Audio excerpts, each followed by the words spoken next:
Criminalistas, bienvenidos a Susurros Ocultos.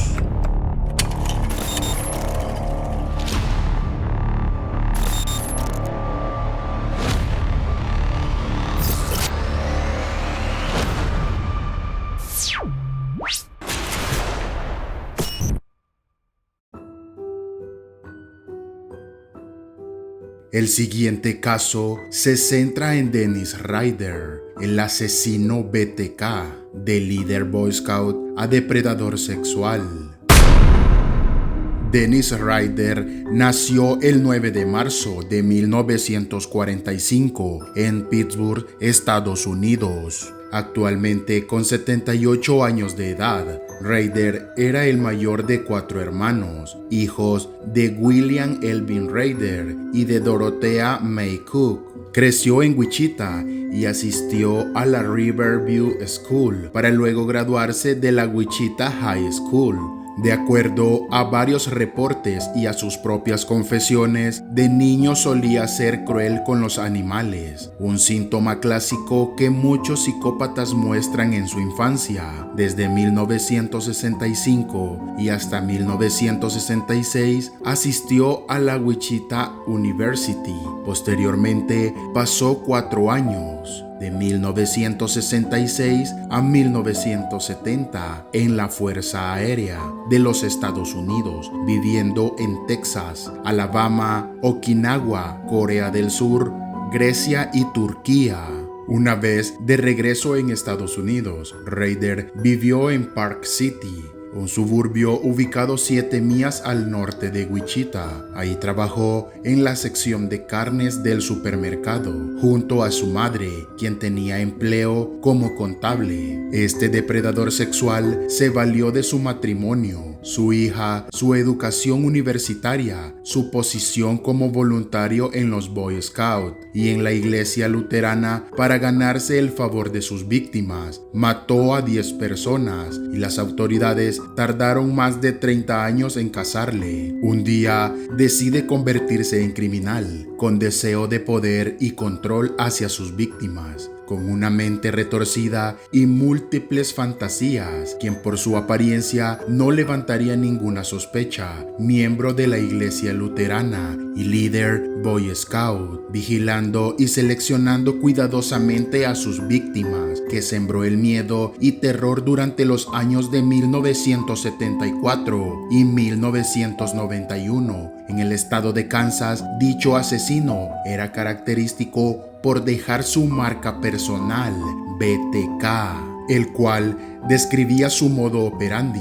Después de los asesinatos, el asesino BTK escribió algunas cartas enviadas a la policía y a agencias de noticias locales, donde se mofaba de los crímenes y daba detalles precisos de cada asesinato. Y tras muchos años de búsqueda e investigación, en el 2004 fue detenido. Las esperanzas de encontrarlo eran escasas, pero tras un último intento por atraparlo, se logró extraer el ADN de las uñas de una de sus víctimas, por lo que la policía comenzaría a realizar diversas tomas de muestras a miles de hombres que se ofrecían, sintiéndose estigmatizados incluso por sus familias, quienes a veces creían que ellos eran el asesino BTK. En ese intento por demostrar no ser un asesino, estos hombres ofrecían sus muestras biológicas para limpiar sus nombres. Sin embargo, todo esto fue inútil, pues a la persona que buscaban ni siquiera estaba en la lista de sospechosos, por lo que tras una muestra de arrogancia envió un CD a la policía con un único archivo, pensando que nuevamente se saldría con la suya. Lo que no sabía era que la policía ya contaba con tecnología para detectar metadatos del documento que había enviado, y tras el análisis se pudo determinar que la persona que escribía la carta se hacía llamar Dennis. encontrando así su conexión a una iglesia luterana. Inmediatamente se inició la búsqueda y se dieron cuenta que existía una iglesia llamada Iglesia Luterana Wichi. De esta manera, los investigadores encontraron al sospechoso. Increíblemente, se trataba de un diácono luterano de una iglesia llamado Dennis Ryder. Pero había un inconveniente: no lo podían detener, pues debían conseguir más evidencias. Los investigadores sabían que el asesino BTK tenía una Jeep Cherokee. Cuando fueron a la casa de Ryder, había una Jeep Cherokee. Estaba en su garage. Sin embargo, no era evidencia suficiente para detenerlo, por lo que se le pidió a la universidad donde asistía su hija presentara una muestra de ADN que ésta dejó como requisito para ingresar. Se determinó que la muestra de ADN era similar con respecto a la hallada en las escenas de los crímenes. El 25 de febrero de 2005, Dennis Ryder fue arrestado y lo llevaría a convertirse en un criminal sádico y fetichista. En 1974, decidió llevar a cabo una de sus más elaboradas ideas: asesinar a una familia completa. Los Otero. Se compró una ropa especial, un arma para amedrentar, una máscara para ocultar su identidad y para ser más intimidante, sogas y esposas, entre otras cosas. Más tarde, todos estos instrumentos serían parte de su kit para matar. Había estado fantaseando tanto sobre lo que le haría a Julie Otero y a su hija, hasta que finalmente, la mañana del 15 de enero de 1974, a las 7:30 de la mañana, dio inicio a su mayor fantasía. A esas alturas sabía que no debía parar, o más bien no podía. Rodeó la casa, cortó la línea telefónica y entró en el domicilio por la puerta trasera. Les apuntó con una pistola y pretendió tranquilizarlos. Les dijo que era fugitivo y que solo pretendía comer y huir en su coche. Inmediatamente los ató de pies y manos, aplicando sus conocimientos como Boy Scout. Los suplicios a los que los sometió empezaron siendo psicológicos. Inició sometiendo a los hijos delante de la pareja, para después asfixiar al padre con una bolsa de plástico atada con cuerdas alrededor de la cabeza. Después llegó el turno de la madre, con la que fantaseó hasta llegar al orgasmo ante la aterradora mirada de los pequeños. Al terminar, la estranguló. Siguió con la pequeña hasta que se dio cuenta de que los progenitores todavía estaban vivos y volvió a estrangularlos. Como la niña aún tenía funciones vitales, decidió subirla a la segunda planta y terminar con su fantasía. Lo mismo hizo con el más pequeño de la familia. Estuvo un momento ahí hasta cerciorarse de que todos estuviesen muertos. Luego recogió sus cosas, se llevó el reloj del padre, un radio y huyó en el coche de la familia, que dejó abandonado en el aparcamiento de un centro comercial. Ese mismo día, la policía de Kansas recibió una llamada del este de la ciudad. El joven Charlie Otero había vuelto a su casa del colegio y había encontrado a su padre y a su madre muertos en su habitación. A la llegada de la policía, descubrieron el padre y a la madre del joven atados con una cuerda de una persiana, acostados sobre la cama. Tras realizarles la necropsia, confirmaron que ninguna víctima había sufrido agresión sexual. Ryder declaró años después que había planeado el crimen, pero que perdió el control de la situación tras entrar en la casa, pues el pánico lo invadió. Pensó que el padre no iba a estar en el domicilio. Mencionó: "Yo nunca había estrangulado a nadie antes. Yo realmente no sabía cuánta presión había que aplicar, ni por cuánto tiempo". A tan solo 3 meses, el 5 de abril de ese mismo año, después del crimen de la familia Otero, Dennis volvió a matar. En esta ocasión, las víctimas fueron Catherine Bright y su hermano Kevin, quienes al entrar en su casa se encontraron con un hombre armado, quien había entrado rompiendo el cristal de la puerta trasera. Dennis agarró con fuerza a Kevin y le obligó a atar a su hermana a una silla.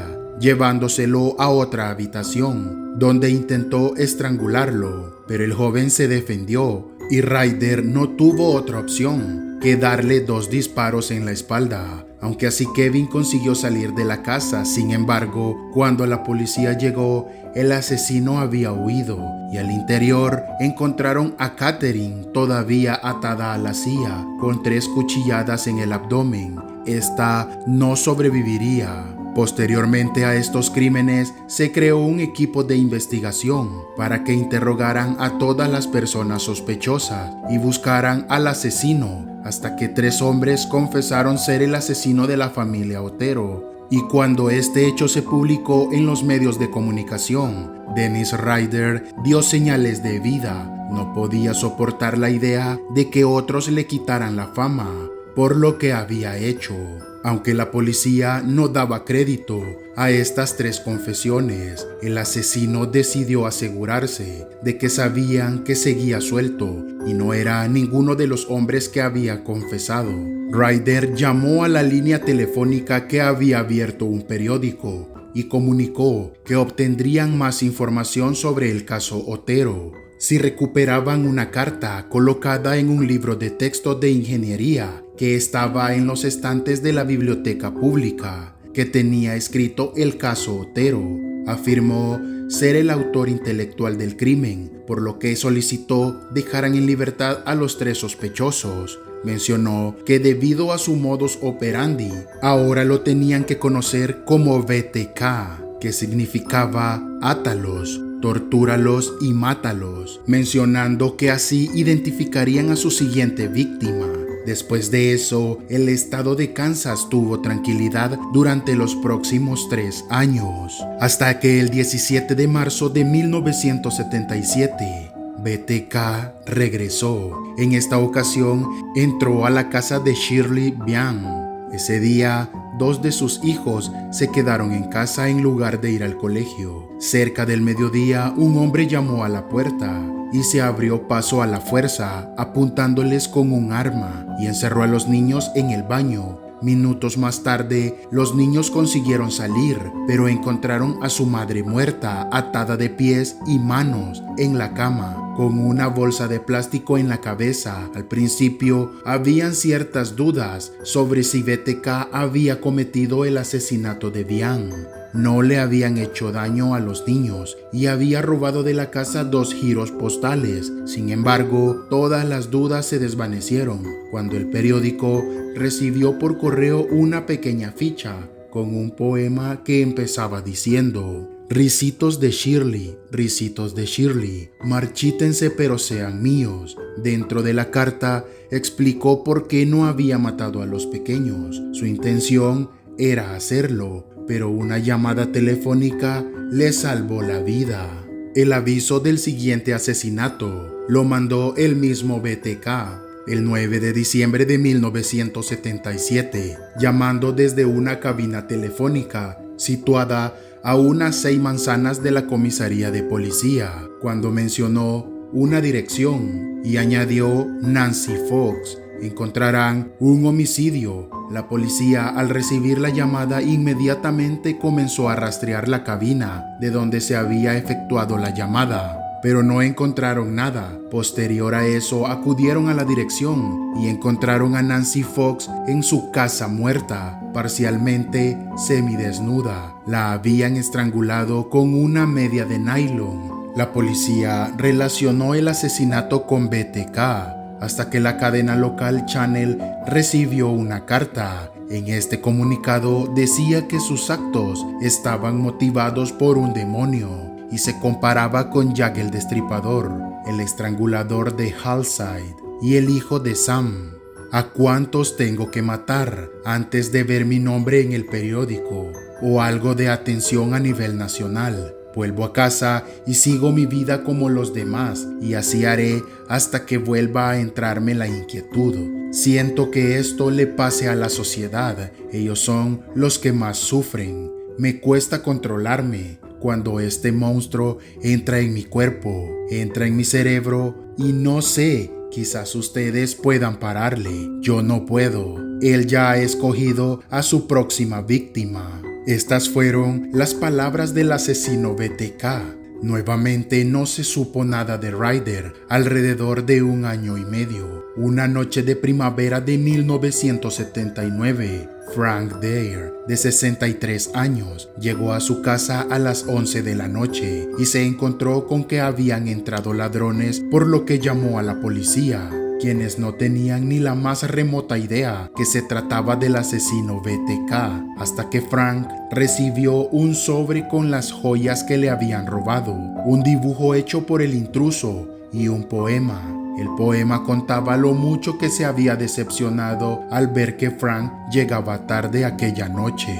Tenía la intención de matarla. Le dejó una nota en la que decía: "Alégrate por no haber estado aquí, porque yo estaba esperándote". Aún tras un largo intervalo de tiempo, reapareció en marzo de 2004. El periódico recibió un sobre con el nombre de Bill Thomas Hillman. Como remitente, contenía una carta de una sola página, junto con fotografías del carnet de conducir de una mujer y 3 fotografías del cadáver de esta. El 16 de septiembre de 1986, el marido de esta llegó a casa a comer y encontró su cadáver. Tenía las manos y los pies atados, la habían estrangulado. Las 3 fotografías mostraban el cadáver de la víctima en distintas posturas para cada foto. Asesinada 18 años antes, la policía volvió a ponerse en marcha, rescatando la grabación telefónica para analizar de nuevo su voz. Se pidió la ayuda de un experto en perfiles criminales y se empezó a difundir en todos los medios nacionales. La historia de este asesino, BTK, por fin había cumplido su sueño, hacerse famoso. La arrogancia de Ryder se había incrementado al no poder detenerlo y encontrarse prófugo de la justicia durante 31 años. Dejó varias cajas de cereales con recuerdos de sus víctimas, una de ellas en la tienda de herramientas donde una cámara de vigilancia grabó su camioneta. Después envió a la policía un disquete con un archivo de texto. Al analizar la unidad de almacenamiento, detectaron que había sido grabada en un equipo de cómputo perteneciente a la iglesia luterana, de la que BTK era presidente del consejo parroquial. Ahí obtuvieron su nombre y tras el cotejo de su ADN, dio positivo. El 25 de febrero de 2005, Dennis Ryder fue arrestado a los 60 años de edad. Interrogado durante más de 30 horas, él se sentía eufórico. Quería contarles todo lo sucedido durante el juicio. Su testimonio perturbó a los presentes debido a los minuciosos y macabros detalles que aportó de cada asesinato. Se mostró orgulloso al autoproclamarse el asesino BTK. El 27 de junio de ese año se declaró culpable de los 10 crímenes y el 18 de agosto de 2005 fue sentenciado a 10 cadenas perpetuas consecutivas, una por cada muerte. Dennis Ryder podrá optar a la libertad condicional después de cumplir 175 años en prisión, es decir, en el año 2180, por lo que jamás saldrá de prisión. Cuando se le cuestionó acerca de su comportamiento, mencionó: "No soy más que un buen hombre que ha hecho cosas malas". Dennis Ryder, un respetable padre de familia, presidente de una congregación de la iglesia luterana y líder de los Boy Scouts, una impecable fachada de un ciudadano ejemplar, que en su interior escondía al que ha pasado a la historia como el asesino BTK. Ryder evitó la pena de muerte debido a que el estado de Kansas reinstauró esta pena en 1994, 3 años después de su último asesinato, y continúa con su vida en la cárcel, donde incluso ha elaborado su propia autobiografía, gracias a la doctora Katherine Ramsland.